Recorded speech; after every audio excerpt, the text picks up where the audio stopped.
Buddhism is one of the most ancient belief systems in the world. Buddhism is both a religion and a philosophy. Only your own understanding saves you from suffering.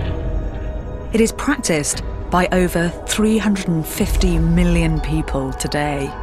There are many people who feel attracted to a religion which empowers the human individual. I'm going to travel to 7 wonders of the Buddhist world. 7 wonders that give an insight to the long and rich history of Buddhism. At each location, I'll meet Buddhists who will help me to understand a different concept that forms the core of Buddhist belief. I'm going to explore how it started, where it travelled, and some of the most spectacular monuments built by Buddhists right across the globe.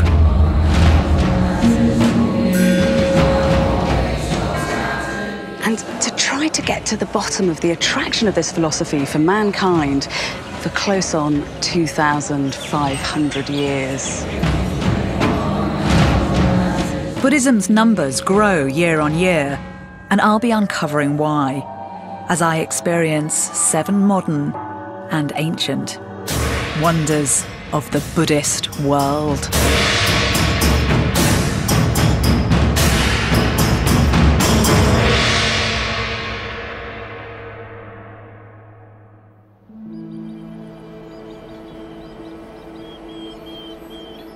This is northeastern India, where Buddhism began around 500 years before Christ.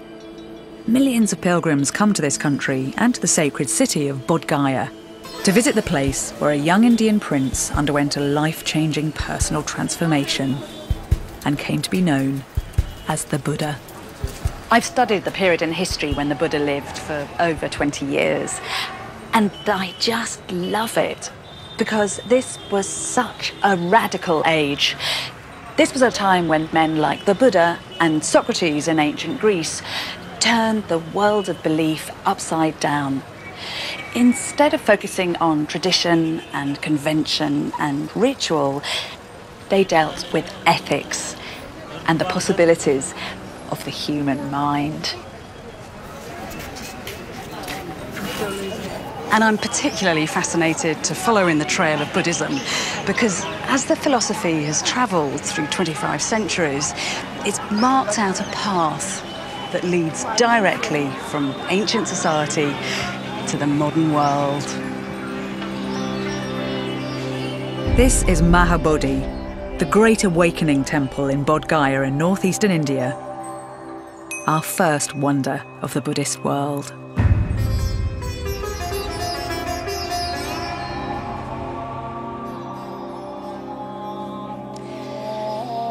The reason Bodh Gaya is here at all is because 2.5 millennia ago, one man had an internal, personal revelation while he sat underneath a peepal tree.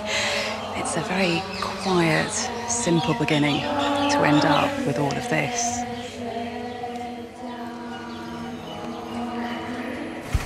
That man was called Siddhartha Gautama, and we're told he renounced his privileges and family to embark on a rigorous quest.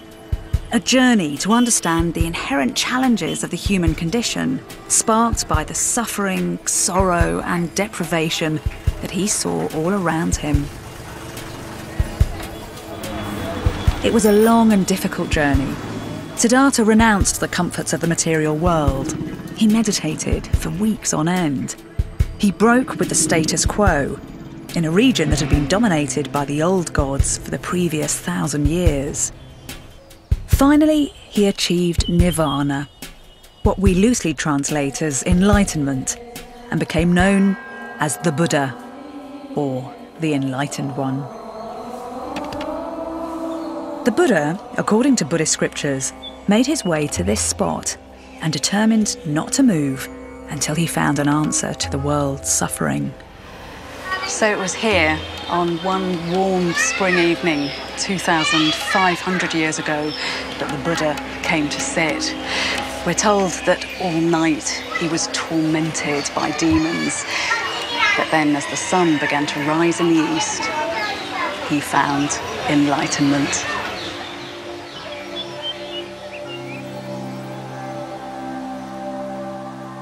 The Bodh Gaya temple is the Mecca of Buddhism. It is where the Buddha attained enlightenment, according to their belief. And the Bodhi tree, or a great-grandson of the Bodhi tree, still grows there. And so Buddhists go there to remember the great breakthrough that was the Buddha's discovery of the true nature of the universe. And inspired by the Buddha's example, you'll find visitors here from every corner of the globe, from the 90 or so countries where Buddhism still flourishes today. Bodh Gaya is one of the key sites for all Buddhists worldwide. It serves as a magnet, as a center point for Buddhists from around the world. You could say it's the place exactly where Buddhism started. I'm not a Buddhist, but if you ask anyone who's involved in Buddhism, they'll tell you that it's a very difficult philosophy to teach or to explain, and that the very best way to understand it is to experience it. And so, by experiencing Buddhism, I'm going to try to get to the heart of a philosophy that can sometimes seem complicated, out of reach. And I'll start with the 3 key principles of Buddhism, what are known as its 3 jewels. The first is the life and example of Buddha himself. All Buddhists are encouraged to model their approach to life on his. The most important single point in the Buddha's teaching, and one which distinguishes it very sharply from other religions, is that the Buddha taught that each of us is entirely and solely responsible for our own lives and our own salvation. No one else can be responsible. The Buddha didn't claim any divine status, nor did he profess to be a personal saviour. He called himself a guide and a teacher. His message appealed to people of all social classes in ancient India, to merchants, to farmers, and to the untouchable caste. The Buddha, in the course of his spiritual awakening, rejected a good number of aspects of Hinduism. He rejected some philosophical components of Hindu beliefs. He was very critical of the position of the Brahmins or priests in society at that time, which was a very elitist position.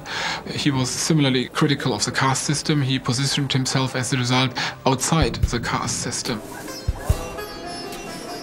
The Buddha spent his remaining years travelling through deep forests, across mango groves, from village to village. The curious would bring food and clothing for the philosopher and his band of followers, and in turn, he encouraged them to reconsider the purpose and point of life, to recalibrate their moral compass.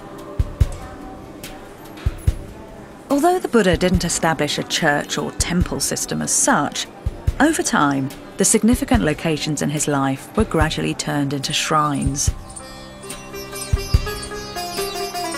Originally, Bodh Gaya was just a pastoral sanctuary, marked out with a stone balustrade 200 years or so after his death. But by the 6th century AD, a full-blown temple, the Mahabodhi temple, marked the spot. About 400 years after the first temple that was built here for the worshipping of the Bodhi tree was replaced by this kind of a temple built to enshrine the iconic image of Buddha, which had gained currency by that time. The temple, particularly the Mahabodhi temple, is representative of how important Buddhist temples were and how, this idea of building a temple to enshrine statues started from here.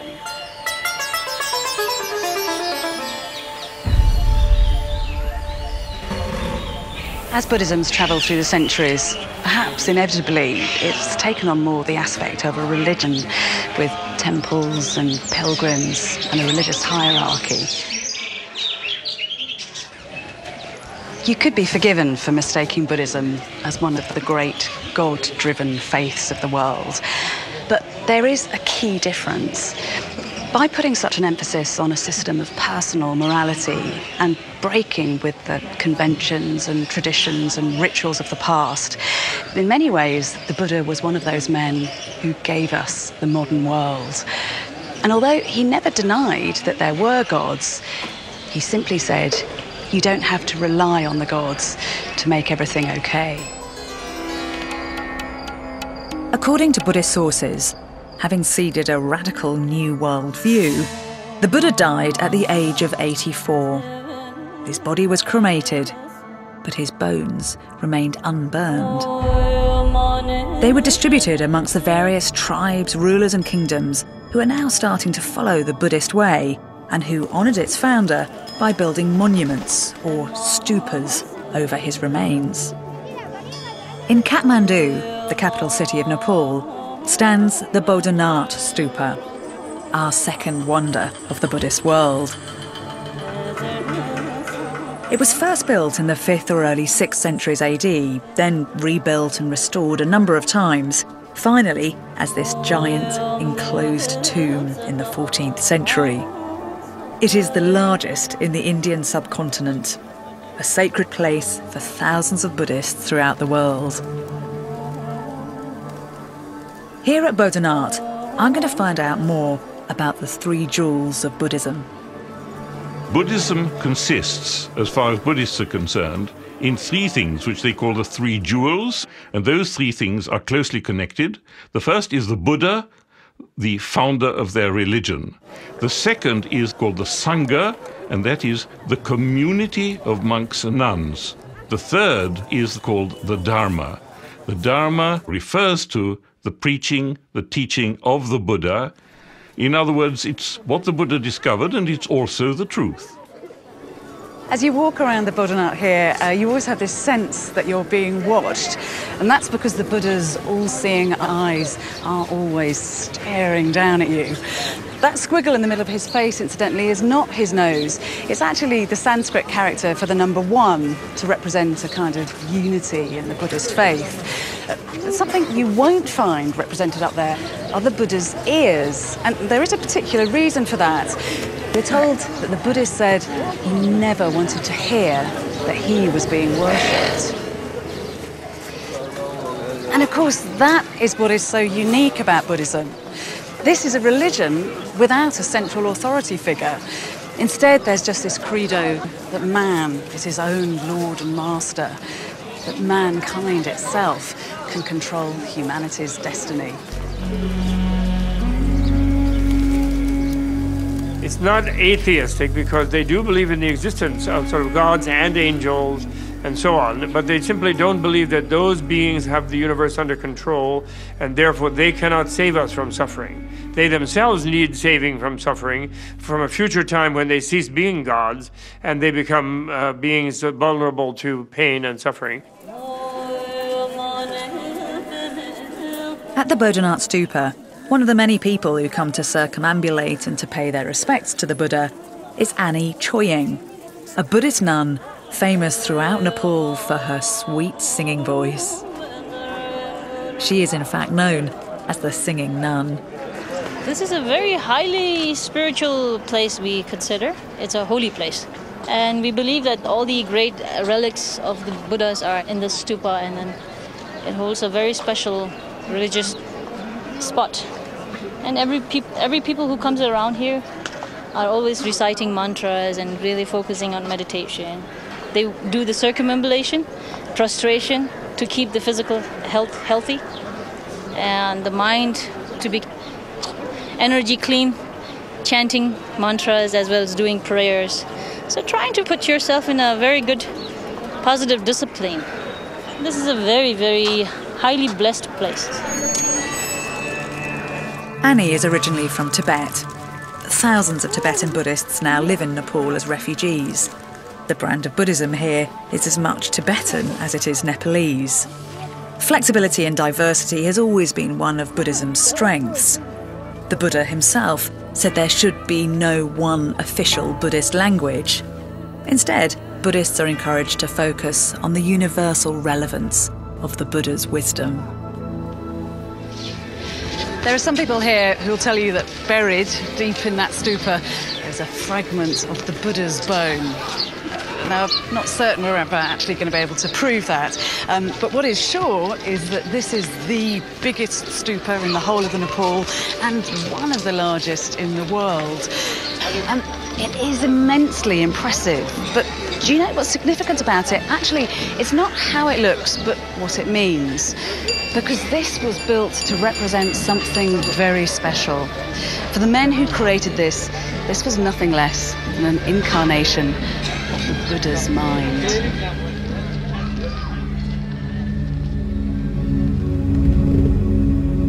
The symbolism of stupa is very interesting because it takes the elements of earth, water, fire, wind, and space, different shapes that represent those, and they put them in a kind of ideal aesthetic form. And so the idea is that the Buddha's mind is the awareness that the universe is the ideal environment for a human being to achieve freedom from suffering. Around the Buddha gathered men who shared with him a common vision and goal. Gradually, this group came to be a formalised community, a body that took its name from the old aristocratic councils of the day, the Sangha. The Buddhist Sangha became a monastic tradition, comprising ordained monks and nuns, and it's one of the 3 jewels of Buddhism.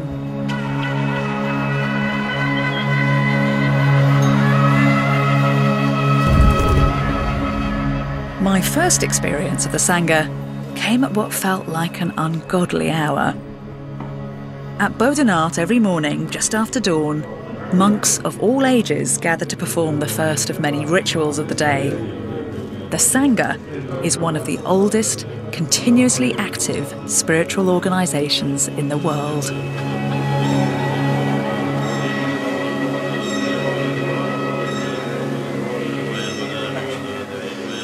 What's being recited here is a Tara Puja.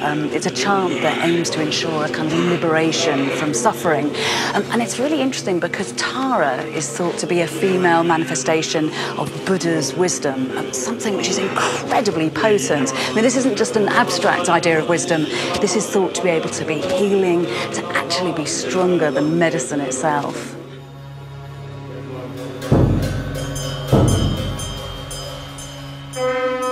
The Sangha includes women and was set up to allow those who wish to practice Buddha's teachings a disciplined environment and maximum time to focus on the philosopher's ideas, free from the responsibilities and distractions of a domestic or conventional lifestyle.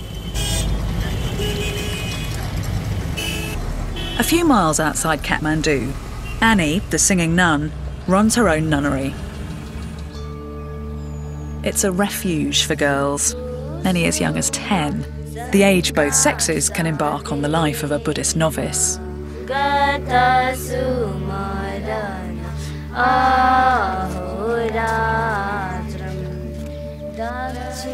I have here mostly girls from families who are facing some difficulties, obviously poverty, and then other thing is the fathers are a little bit very ignorantly carried away with the alcoholic behavior as well as very abusive behaviors, and who doesn't think that it's good to send their girls to school.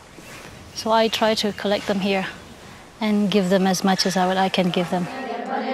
Controversial for its time was the inclusion of women among the ranks of the Sangha. The Buddha allowed women to become nuns, to lead a life devoted to spiritual development.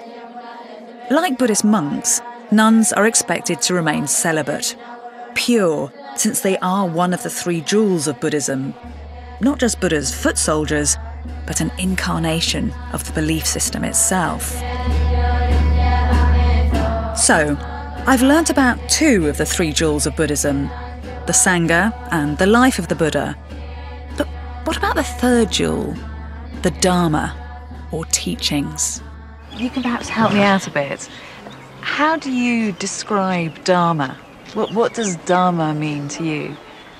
According to my understanding, what Dharma is, to do whatever you do, very practically, skillfully, for benefit of the all beings, without causing any harm, and for their well-being, including oneself and all, is Dharma.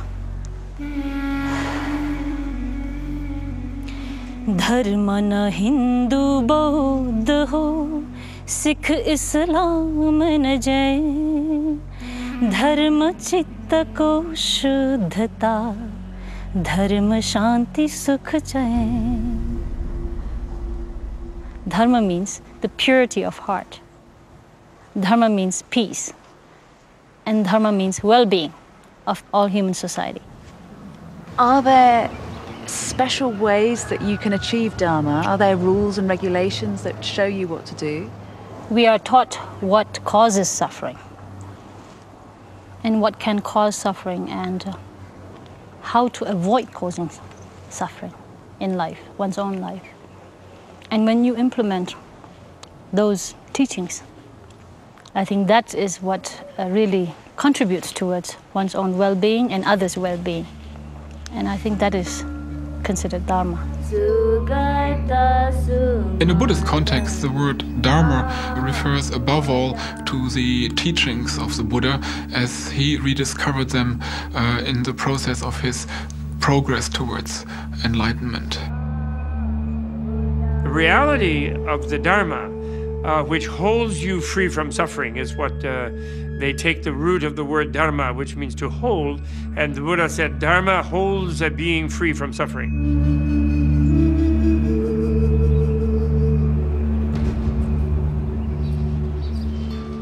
Coming here to Nepal, it has been relatively straightforward to identify two of the jewels of the triple jewels of Buddhism. The Buddha himself, both ideas about him and his image are absolutely everywhere, as is the Sangha. Here in Kathmandu, there are monks and nuns at every street corner. But what has been harder to pin down is the Dharma itself, the belief system, the philosophy, the religion, whatever you want to call it, of Buddhism. Maybe it's unrealistic of me to expect there to be one single definition for such a broad concept. The Buddha himself said that the Dharma was like the salt of the oceans of the world, a universal taste. So the Buddha implied the Dharma could be tasted anywhere by anyone. But the question for me as a historian is how that taste of the Buddhist Dharma could become universal. Practically, how Buddhism established itself as a global belief system. Buddha's teachings were charismatic and radical for their time, but as with all big new ideas, they needed a groundswell of popular support, or a patron, or both, to gain a firm foothold and to really fly. While there was grassroots interest in what he had to say, it was about 200 years after the Buddha's death that Buddhism got a major boost. In 250 BC, the ruthless, all-powerful Emperor Ashoka, who controlled most of ancient India, proved Buddhism's greatest ally. Ashoka was haunted by the memory of the blood that he'd acquired on his hands as a result of the cut and thrust of his rise to power, and he decided to turn to the good. And in order to realise that ambition, he vigorously promoted Buddhist ideals right across the Indian subcontinent. According to Buddhist tradition, in the centuries following Ashoka's sponsorship of Buddha's ideas, the philosophy evolved into at least 18 different schools. One of these, the Theravada, still survives today and is mainly associated with South and Southeast Asia. Another came to be called the Mahayana, the Great Vehicle or Way, now most often found in North and East Asia. Ashoka, by embracing Buddhism, put a particular emphasis on the consequences of his actions, on what he thought and how he lived in the world, on his karma. Karma is a word well known in the West today. It has its roots in early Indian belief systems, but the value of karma became a fundamentally important Buddhist concept, and one that I'm going to explore at the Temple of the Tooth in Kandy, Sri Lanka, our next wonder of the Buddhist world.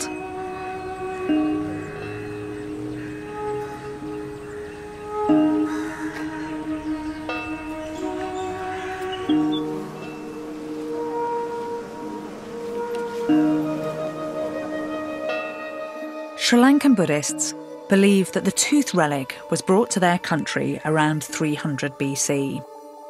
Safeguarding the relic became the responsibility of kings, and over the years, the custodianship of the relic came to symbolise the right to rule. The Buddha is said to have given two legacies to future generations. The body of his teachings, the Dharma, and also relics of his physical body itself, which are now scattered in shrines right across the globe. And one of the most precious is kept in here, in the Temple of the Tooth. That relic makes the presence of the Buddha more graphic to people, so it gives them a power. Actually, many Buddhist temples around the Buddhist world have little relics, a piece of bone or something. Just like in Europe, you have relics of the saints. So it's a way of making the person's presence feel more immediate. That gives the temple more power as a magnet to draw the worshipper. The shrine stands right at the centre of a paved courtyard. The ceiling is decorated with moonstones and floral designs. There are ivory reliefs on the doorways. The inner chamber contains the tooth relic and other sacred objects. And all around, there is a brightly painted corridor.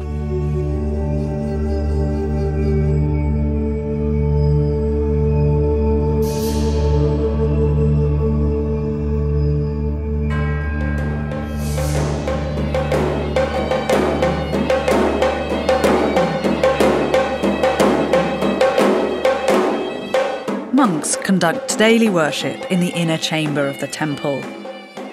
Rituals are performed at dawn, at noon, and in the evening. The tooth is in this upper chamber in a casket of gold and is only revealed to a chosen few. The sacred relic is symbolically bathed with a herbal preparation made from scented water and fragrant flowers. This holy water is believed to contain healing properties and is distributed among those present. Once a week, mothers gather at the temple with their babies. All these little babies are waiting to be taken in to be blessed by the priest so that they have Buddha's power with them for the rest of their lives. They're given a little white piece of string to wrap around their wrist, which shows that the Buddha is with them from now until they die. And it's thought incredibly important that they get the Buddha's blessing right at this early stage, because everything that they do from now on, all their intentional actions, what they think, what they say and what they do, their karma will affect how they are then reborn in the next life. Karma is one of the main concepts of Buddhism. It's a belief that any of our intentional actions, both thought and deed, will be mirrored by something similar happening to us in the future. So if you harm someone, someone will harm you. This principle of cause and effect can bring consequences that are either good or bad, depending on what it is that you've done. Because Buddhists believe we have many lives, this good and bad karma can generate consequences both throughout this life and long into the next. Karma is what you do. The word literally means deed or action. But the Buddha said that all karma that matters is what is morally good or morally bad. And you decide what to do. Now, we must remember that for Buddhists, your life goes on beyond what we normally think of as this life. In fact, you are reborn an infinite number of times until you manage to bring that to an end. Buddhists use a metaphor to help explain what karma is. They say that if you sow thistle seed, then you can't expect apple trees to grow. And that is very clear. It's a basic principle of cause and effect. And as a historian, I know that that principle has real validity. We are all affected by our past, and our past and our present together informs our future. So when the Buddha said that we should be mindful of our intentional actions, of our karma, and that our highest authority is our conscience, then he was making real sense. And he was also clarifying something about what it is to be human.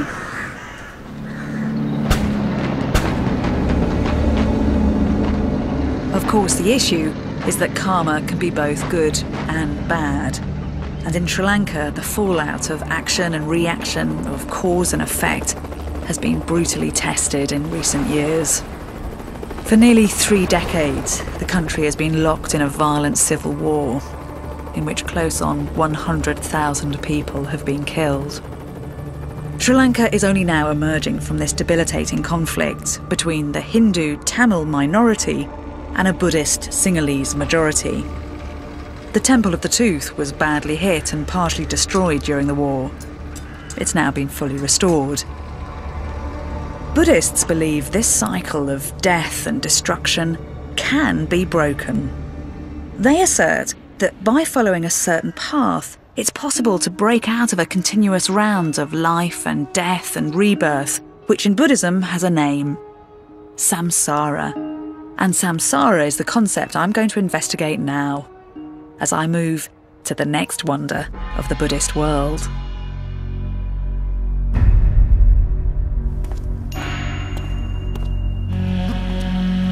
Once Buddhist ideas had flourished in Sri Lanka, Sri Lankan monarchs sent emissaries to adjoining kingdoms in Southeast Asia to carry the Buddhist message.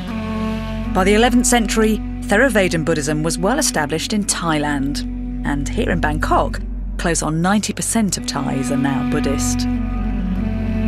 The reason that Buddhism has thrived so vigorously and tenaciously here is because right from its very outset, it's had the support of Thai kings.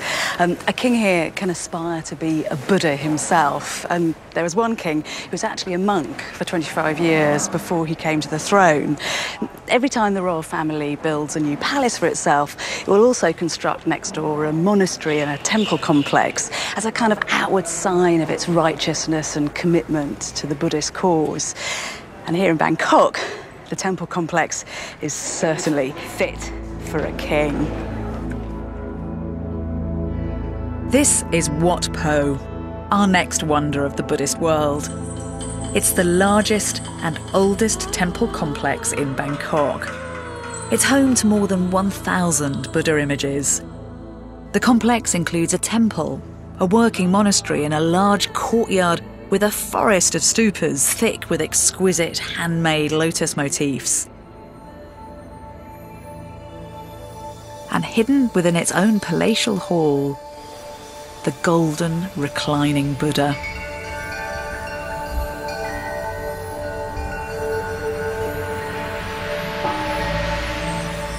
The gold Buddha is 141 feet long and 49 feet high.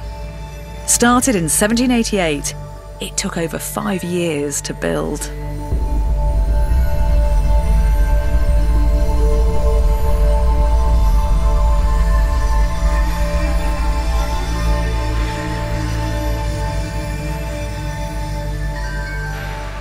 This is one of the most stunning, gobsmacking works of monumental art I've ever seen. I have to say, I love its audacity. I love the fact that it says, look at me, look at what mankind can do when he manipulates raw materials to create a thing of beauty.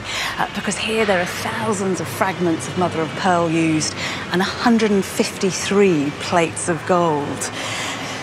But what it doesn't seem to me to say is that this is an incarnation of the middle path, that essential Buddhist notion that extremes and excesses should be avoided at all costs. Because there's no doubt that this is a thing of opulence. It's enormous, it's gorgeous, and it's very sensuous. In history of Thailand, there are a lot of large-scale reclining Buddhas built all over central part of Thailand. Because to build reclining Buddha, it's not a very easy process. Because most of the reclining Buddha is not made from casting. It's made from bricks, plaster, or cement. It's considered a very respectful image. So it must be decorated with very valuable materials. And of course, the most valuable materials for decorating the image of the Lord Buddha should be gold. Gold in Buddhism symbolises the sun or fire. The most valuable of metals, it's accorded a sacred status through its association with Surya, the sun god of the Hindu pantheon. For Buddhists in Thailand and other South Asian countries, gold is an element that signifies homage. A gift of gold is the ultimate demonstration of one's piety. The meritorious act of putting gold leaf on the surface of the Buddha's skin is to commemorate the living Buddha, who had a kind of golden-like aura or radiance, they believe. But gold and its association with wealth and might is also the way the Thai monarchs have used a showy form of piety to forge a strong relationship between Buddha's ideas and the power of the state. It was King Rama III who had the statue of the reclining Buddha opulently restored at the height of his reign in the mid-19th century. It's called the lion pose. It says he lay there in the lion pose as he was preparing to die.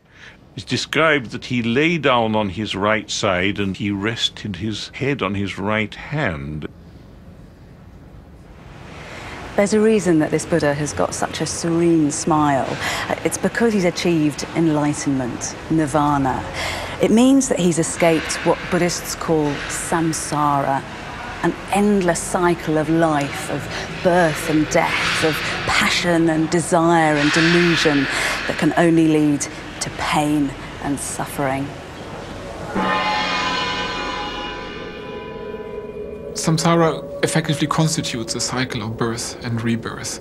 And as long as we are in samsara, we are reborn innumerable times, moving from one existence to the next. We can be reborn as a human being, as a divinity, or you can be reborn as an animal, etc. Tell me what you think samsara is. For me, it's not just the physical picture of, the circle of being born and aging and dying. For me, it has something to do with the state of mind as well. That you have to deal with your bad emotions. You have problems, you feel suffering, feel frustrated. You don't know how to deal with it. But this is just a small sample of bad things that happen to you. You just go on and on and on, you can't find a real peace or happiness. The Wheel of Life is a common visual depiction in Buddhism. At the time Buddha started to teach, many understood life as a relentless cycle where all were born, grew old, died, and were reborn in another life. It was an eternal morass from which there was no release. But Buddha felt that an escape was possible.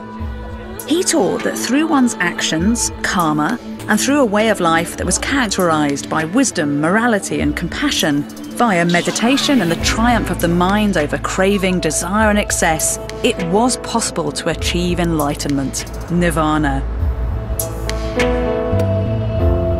He believed that this enlightenment would empower ordinary people to break free from samsara. This idea gives Buddhist funerals a distinctive character.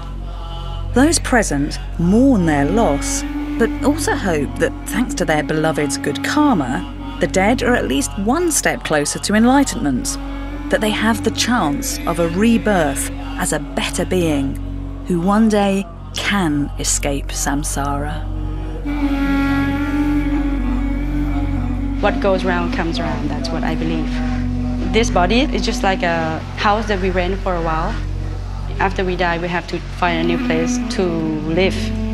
It's impermanent, it's just temporary. So good Buddhists believe that we should do our best in this life to guarantee the better place after we die.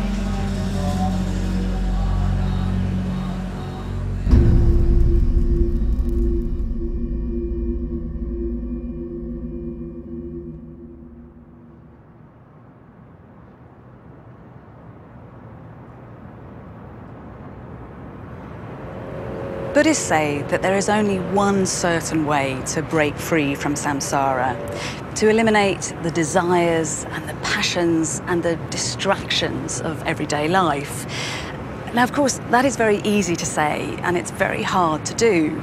So, over the centuries, Buddhists have employed specific, rigorous methods to break free from all of this, from the troubles and the temptations of the real world, and to set themselves on the path to enlightenment, to nirvana. And that is the truly radical thing about the Buddha's example. His belief that each and every one of us has the capacity to achieve liberation, to achieve our own enlightenment. It took the Buddha years to arrive at this radical belief. Ideas he developed through his own personal experience, in particular, an intense form of meditation. And it is Buddhist meditation that I'm now going to experience in our next wonder of the Buddhist world. Buddhism continued to spread throughout the medieval period. Come the 13th century, and Buddhism was flourishing in the Khmer Kingdom, modern-day Cambodia. The temple complexes here at Angkor are our fifth wonder. Angkor Wat began life as the sacred palace complex of a Khmer emperor who, in fact, favoured Hinduism over Buddhist ideas. These aren't just buildings, but have a grand ambition. The whole complex is said to be a symbolic representation of Hindu cosmology.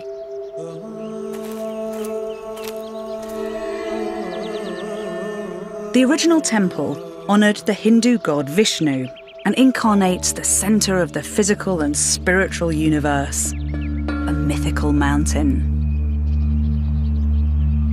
A series of 5 rectangular walls represent other mountains, and the moats here evoke the cosmic ocean.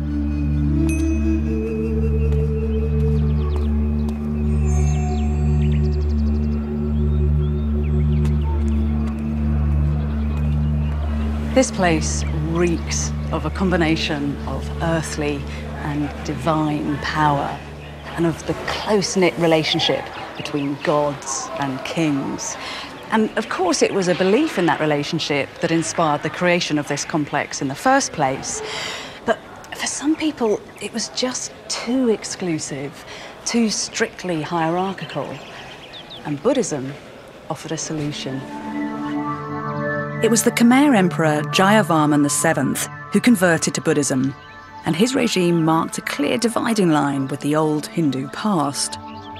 Before 1200, art in the temples mostly portrayed scenes from the Hindu pantheon. After his conversion, Buddhist scenes begin to appear as standard motifs. During his reign, there was a focus on building libraries, monastic dwellings, public works and more earthly projects accessible to the common people.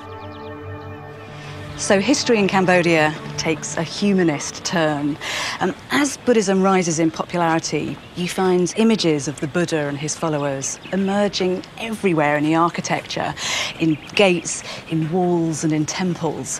So now, Angkor is showing the world a more human face. The Angkor complex is a prime example of the classical style of Khmer architecture. By the 12th century, Khmer architects had become skilled and confident in masonry, facing the monuments with intricate sandstone blocks. Angkor Wat is famous for the harmony of its world-class design. Architecturally, towers shaped like lotus buds are characteristic. Half galleries broaden the passageways, other galleries connect enclosures, and terraces appear along the main pathways of the temple.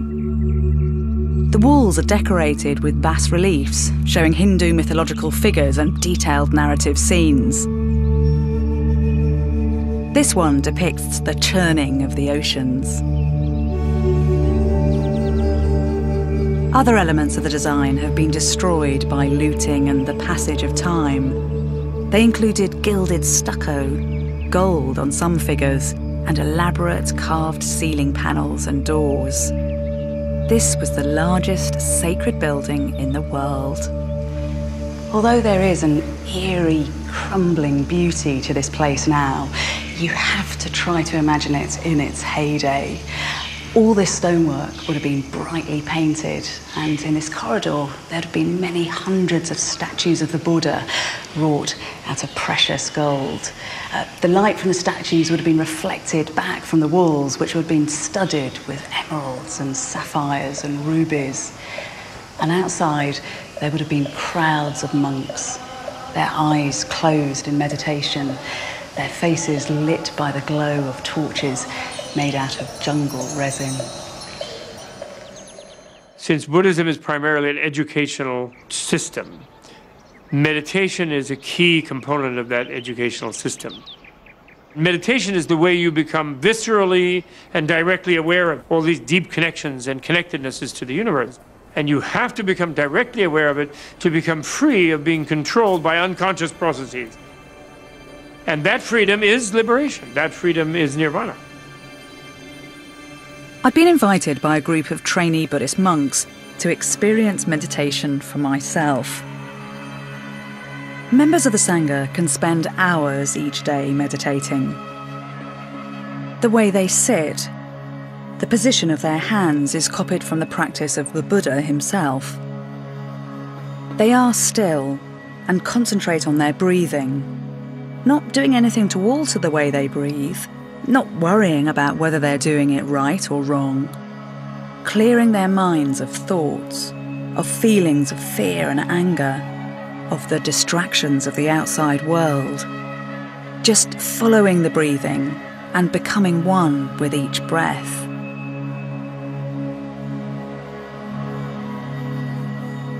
I can't say I've managed to completely block out the sound of the world going on.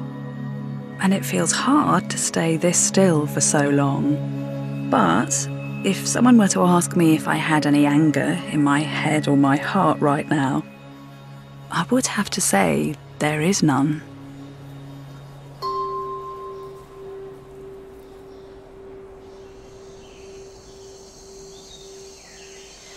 The Pali Canon advises that there are particularly good places to meditate. A mountain, a hillside, a rock cave, a cemetery, an open field, open forest, the root of a tree deep in the jungle. And this place certainly fits some of those criteria. But I have to say, I think I'm probably going to carry on meditating in my own sweet way for a while. I'm not quite ready yet to do the deep breathing and the lotus position. But still, I have huge respect for the practice of meditation, not least because it is a firm vote of confidence in the power of the human mind. It suggests that in order to transcend the difficulties of this world, we don't just need to appeal to a higher divine authority, but can look to our own consciousness. Well, certainly the people of Cambodia have had more cause than most to find internal resources to deal with the troubles that the world has thrown at them. Cambodia has suffered some of the worst violence and genocide of the last century. Between 1968 and 1976, over 3 million Cambodians were killed in the war that engulfed Vietnam and other countries of Southeast Asia. This was then followed by the terror and genocide unleashed by the Khmer Rouge, a communist movement that ruled Cambodia for 4 years. The Khmer Rouge dealt particularly viciously with Buddhism. Thousands of monks were slaughtered and monasteries were destroyed, and if people tried to hold on to their beliefs, they were often tortured and killed. But gradually, as the nightmare is beginning to fade, Buddhism is finding its feet here again, and when you come to Angkor, you'll find little active shrines like this tucked away into corners.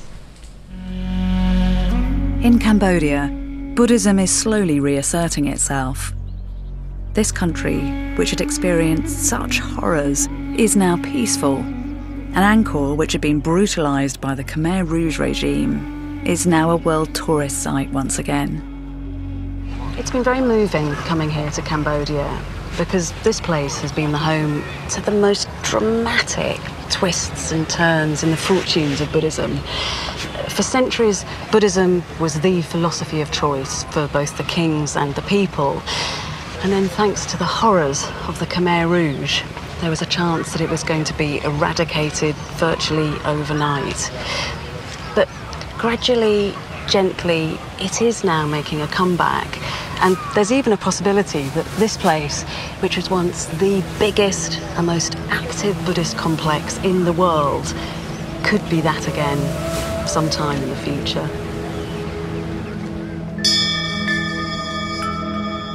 While in Cambodia, Buddhism is emerging out of the darkness of the Khmer Rouge regime, Buddhism in mainland China and here in Hong Kong is also reasserting itself, an ancient tradition reappearing in modern society. Buddhism is on the rise once again, partly perhaps because its positive attitude feels well suited to an emerging superpower. Particularly popular is the Zen form of Buddhism. Little surprise given that Zen, although now typically associated with Japan, started off life in China. And I'm going to explore Zen in one of the places in the world where it is most vigorous: Hong Kong. Our sixth wonder is the giant Buddha that overlooks this great Asian city. This mammoth bronze statue was completed in 1993.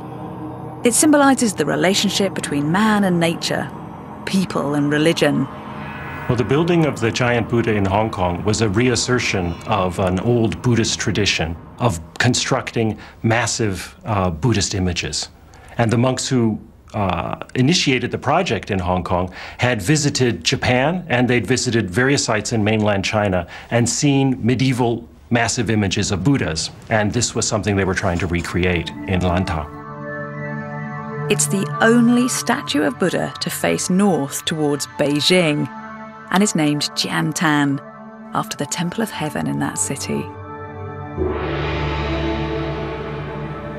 When Buddhism first starts out, it seems that people actively choose not to represent the Buddha figuratively. But then, as the philosophy passes through regions like Afghanistan, which had a really strong Greek influence thanks to the invasion of Alexander the Great, it becomes the done thing to represent the Buddha in human form.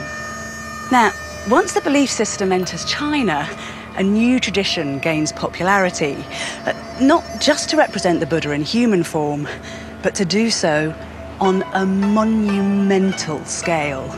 And that's an art form that's now being revived here in Hong Kong.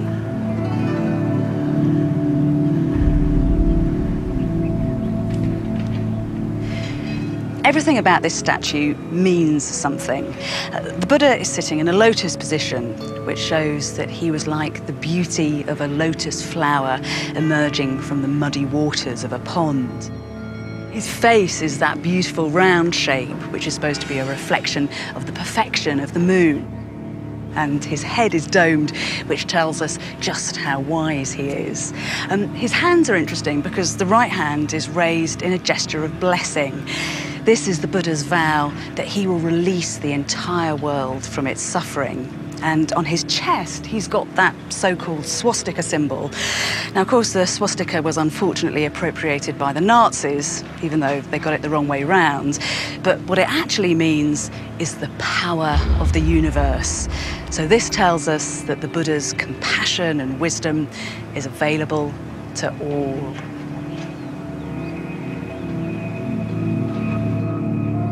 The Buddha statue sits on a lotus throne on top of an altar.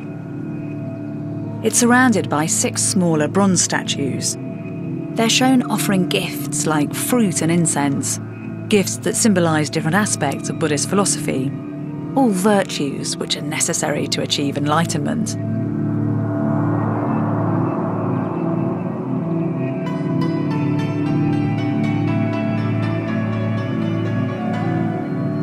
The giant Buddha is part of the Po Lin monastery and temple complex, set up nearly 100 years ago by 3 Zen masters.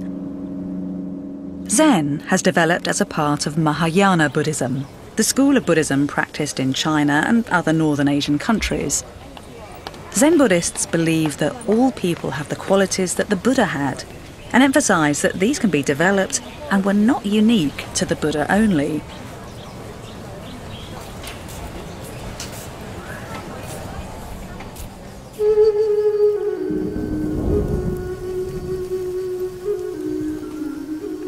The aim of Zen is to discover this quality within each person through meditation and practice of the Buddha's teachings. The ultimate goal is to become a completely enlightened Buddha. Meditation has always been central to Buddhism, but here in China, a new brand of meditation was born. It took its name from a Sanskrit word, dhyana, which is actually very hard to translate, but means a kind of alert, productive state of mind. In China, it was called Chan, and when it travels to Japan, it becomes Zen. It's a school of Buddhism which lays enormous emphasis on certain kinds of meditative practice. What you try to do is purely to empty your mind. It has a sort of ideology that rational thought is not going to get you to enlightenment or nirvana. It's practiced here in a small secluded monastery minutes away from the giant Buddha. Formal, silent meditation is central to Zen and is practiced by both the laity and the ordained together.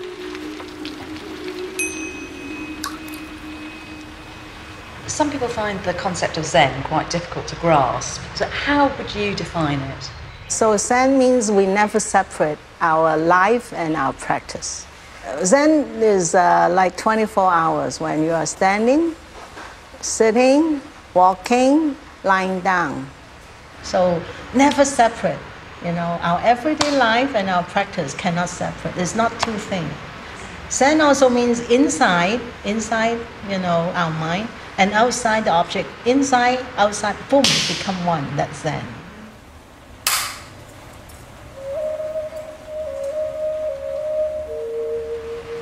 So if you're not making that separation between Zen practice and everyday life, does that mean that when you do everything, when you sweep the floor or prepare food or clean something, that actually is an act of Zen itself? Zen means what are you doing now, you know?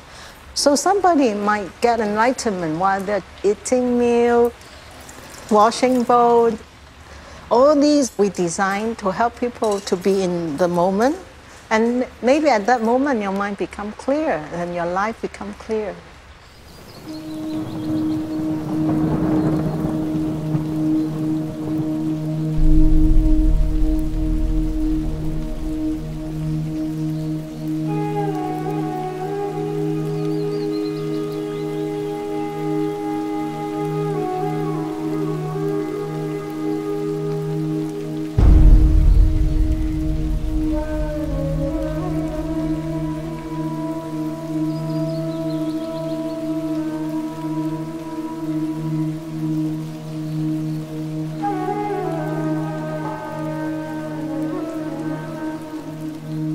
This is called water bowl meditation, and the purpose is to carry the water without spilling a single drop.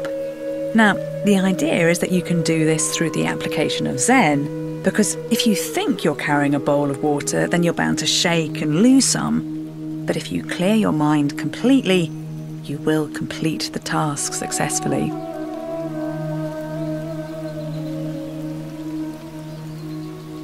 In the West, a lot of people have heard of Zen. It is something that's quite popular. Do you think that's partly because people's lives are so demanding and Zen offers a kind of a way out from that? I think not only the West are very busy, now Asia is more busy. It's true. It's very like money orientated. Everybody worry about the living. So it's very important our mind know how to relax and to be living at this moment and to keep clear. So if you can live in this present, even there's some problem up here, it's okay. You know, you have this clear mind and you are not agitated. I think these are very important practice for everybody.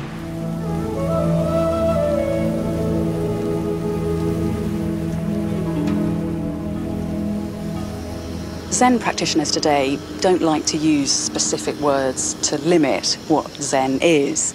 But if you want to find a definition for the practice, probably as close as you'll get, is that this is something that really believes in the power of intuition and in a kind of productive simplicity. And I can see that cherishing intuition, living for the moment, living day by day with a clear mind, is a very productive way to spend your time.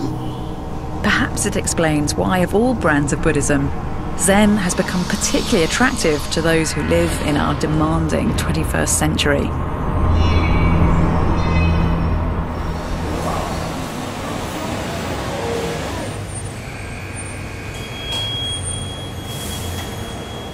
Zen, and its ancestor Chan, is a very practical form of Buddhist wisdom. It encourages a process of rediscovery by living simply.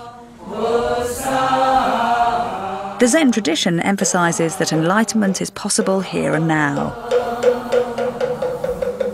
Is it then very different from other forms of Buddhism? Zen means pointing directly to our mind. Means right now, wake up, and be clear. What are you doing now? Actually, our mind is not complicated. It's our thinking make our life very complicated. So Zen is a tool to help us to bring back our mind to our everyday life and be simple. Zen, like all Buddhist practice, turns philosophy into a tool to help in day-to-day life. Meditation is used to bring about a tangible outcome, either in the understanding of the world or in our ability to deal with it and with the suffering we see all around and feel within us. One thing that struck me is that whatever the regional variations of Buddhism, issues of suffering are right at the core of the philosophy. Now, that is really interesting because, in general, over the last 2,500 years, cultures of the East have actually been very unabashed about suffering. They don't mind putting it centre stage. Whereas in the West, these are issues that we can sometimes try to brush under the carpet. In the modern age, for instance, we've been accused of trying to cheat death itself. But just look at that statue. There's the Buddha promising to deal with all the suffering in the world. So it does make you wonder what future Buddhism has as a global belief system. What's going to happen when ideas of the East, which put suffering to the fore, start to take root in the West?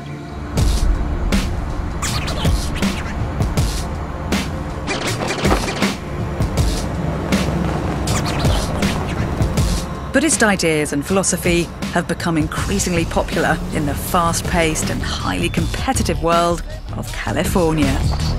New Age concepts, mixed with the counterculture of the hippies in the 1970s, have made words like karma and nirvana commonplace.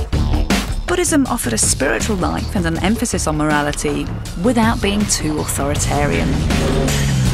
Buddhism initially spread into the West, and especially the west coast of the United States, in the 19th century, thanks to Japanese and Chinese labourers brought in to work on the railways. In Los Angeles, the first Buddhist temples were set up at the turn of the century. Today, the city is home to one of the largest Buddhist temples in the West, Shei Lai Temple at Hacienda Heights, our seventh wonder of the Buddhist world.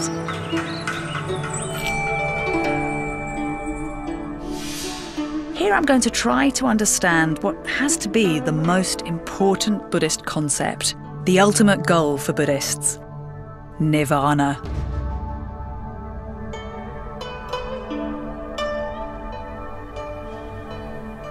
The planning and construction of the temple in the 1980s was met with suspicion and resistance from local communities.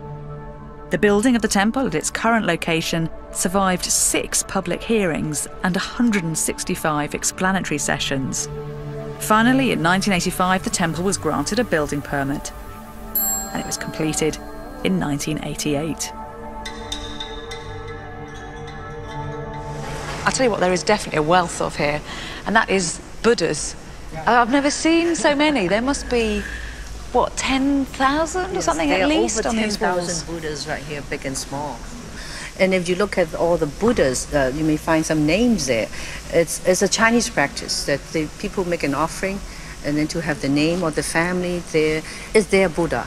Ah. Okay. And it's also a form of supporting the temple. And they come in and they say, I have a Buddha in there. It's like the connection between the Buddha outside and the Buddha inside.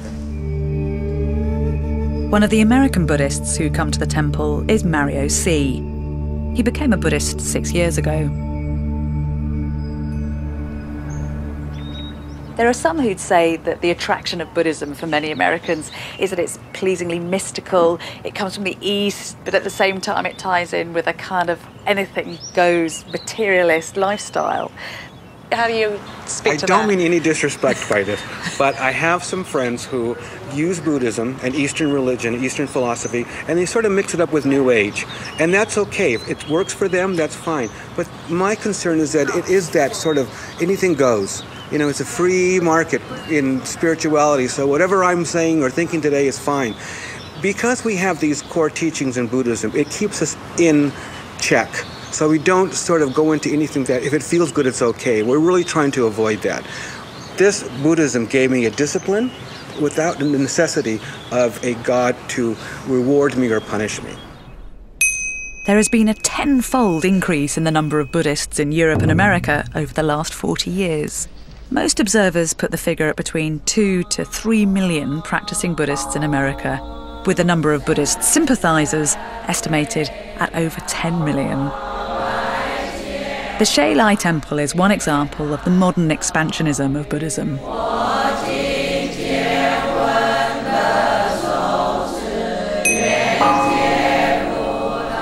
Many Buddhists come to the Shailai Temple for worship. Others come to practice meditation. In the West, there's recently been great interest in yoga, simply as a way to keep fit and as a form of meditation. Yoga has its roots in Indian traditions that predate both Hinduism and Buddhism, and it's sometimes used by Hindus to assert mind over matter. For Buddhists, yoga's key purpose is to achieve personal enlightenment. It is a very ancient philosophy, Buddhism, but in some ways do you think it's very suited to American life? Because it does have this kind of can-do attitude. It's very suited to America. One reason is that we've been materialistic. We're known for it. And I found in my experience, it doesn't get you to where you want to be. And I can't believe that I'm alone in that. I can't believe that. It offers reasons why that is. I'm sure other people like me who can't understand why all this stuff didn't make them happy would be looking for something else. So I'm not surprised that it is popular. It's not against any other religion, and it's not against science. It's very in line with everything. The temple then offers American Buddhists lots of reasons to visit. But if you're a devotee of Buddhism, then one of your main motivations for coming here is to seek enlightenment, nirvana. Now, I'd love to be able to tell you that I've got a textbook definition for what nirvana actually is. But considering the Buddha himself said that it was beyond words, beyond logic, I suspect this is going to be quite a tricky concept to pin down. Nirvana certainly is a state of mind, and it's a state of mind in which you have abolished strong emotions of very much wanting things, or very much hating things, or being confused. It's a state of mind which you attain, and at that moment and thereafter, you enjoy a kind of blissful calm. And that path, is the end of that path nirvana? Is that your goal? Yes, nirvana, enlightenment, full understanding, awakening, those are all terms that are very similar. And to me, it's understanding the truth, understanding what this is, what it really is. How confident are you that nirvana is a goal you're going to attain? I am cautiously optimistic. How about that? There are people that say that it's very possible. And these are people that are very smart people. and I'm following their advice, and I think it can be done. I think it can be done. Like so much in Buddhism, Nirvana clearly has to be experienced, not explained. But for Buddhists, the journey to get there, the path you take, seems to be as important as the arriving. Buddhists will tell you that Nirvana has no fixed point in time or space. And that's actually a little ironic, because one of the few accepted fixtures of the Buddhist story is where the Buddha himself found enlightenment. We're told that that took place in northern India under the spreading branches of a peepal tree. Which is where my quest had started, at Bodh Gaya, at this spot where it said Buddhist philosophy really began 2,500 years ago. In this journey, I've explored key facets of Buddhist belief and got a little closer to understanding something vital about the core of Buddhist philosophy, the Dharma. The Dharma is simply the way the world is, and we can all best live our lives if we follow a path that allows us to deal with the world as passionately, as compassionately, as positively, and as wisely as possible. Now, whatever the permutations and interpretations of Buddhism, that seems to me to be pretty simple and pretty enlightened. I've learnt about karma, how mindful actions impact on our lives, about samsara, the cycle of life, birth and death, about meditation, about Zen, and the final goal for all Buddhists, nirvana.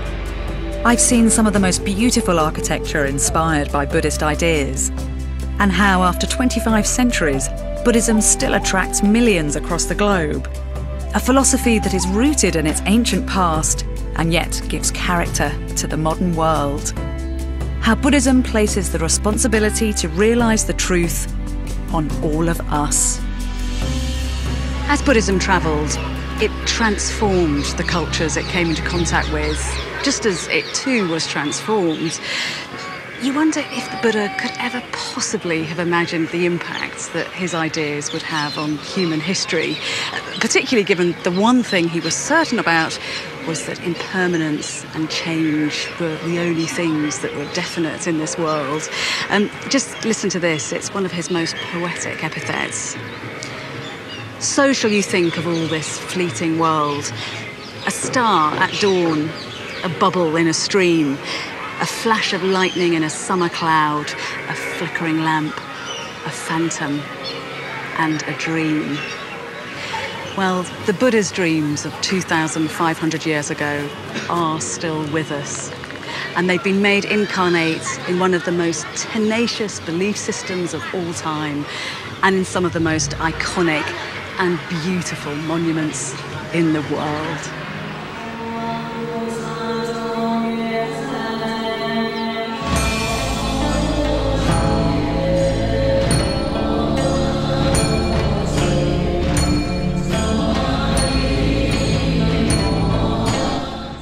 Stay with us here on BBC HD. There's a double bill of railway walks coming up next.